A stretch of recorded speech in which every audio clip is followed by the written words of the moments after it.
एक 9 साल का बच्चा सीधे मृत्यु के देवता के घर पहुंच गया। 3 दिन भूखा बैठा रहा और जो ज्ञान लेकर लौटा वह आज भी कठोपनिषद में है। बहुत समय पहले कठोपनिषद में एक कथा है, एक 9 साल के बच्चे की जिसने मृत्यु से ही मृत्यु का रहस्य पूछ लिया। नचिकेता के पिता आर्षि वाजश्रवस एक विशाल यज्ञ कर रहे थे। नियम था सारी संपत्ति ब्राह्मणों को दान कर देनी है, पर बालक नचिकेता ने देखा पिता दान में बूढ़ी, बीमार, दूध न देने वाली गायें दे रहे थे। बच्चे का हृदय व्याकुल हो उठा। उसने सोचा, ऐसे दान से तो पिता को पाप ही मिलेगा। प्रेम से बार बार पूछने लगा, पिताजी मुझे आप किसको दान करेंगे? पिता ने अनदेखा कर दिया। बच्चे ने 3 बार पूछा।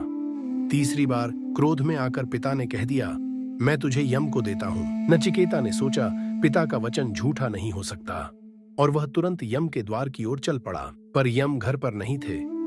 नचिकेता उनके द्वार पर बैठ गया। 1 दिन, 2 दिन, 3 दिन, बिना अन्न, बिना जल, बस इंतजार। जब यम लौटे, उन्होंने देखा कि एक ब्राह्मण बालक भूखा बैठा है। उन्हें बहुत पछतावा हुआ।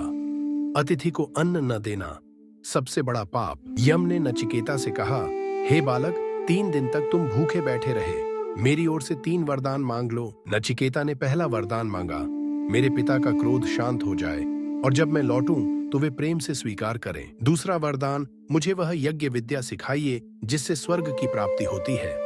यम ने उसे अग्नि विद्या सिखाई।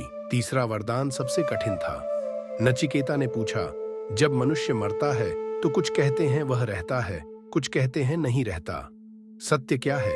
आत्मा का रहस्य बताइए। यम ने टालने की कोशिश की। राज्य, धन, सुंदर अप्सराएं, लंबी आयु सब देने को तैयार थे, पर नचिकेता बोला, ये सब क्षणिक है, मुझे तो आत्मा का सत्य चाहिए। तब यम ने उसे ओम का रहस्य, अमर आत्मा का ज्ञान दिया। नचिकेता वही ज्ञान लेकर लौटा जो ज्ञान एक 9 साल के बच्चे ने मृत्यु से सीखा। वह आज भी कठोपनिषद में लिखा है। चैनल को सब्सक्राइब करें, रोज एक नई पौराणिक कथा।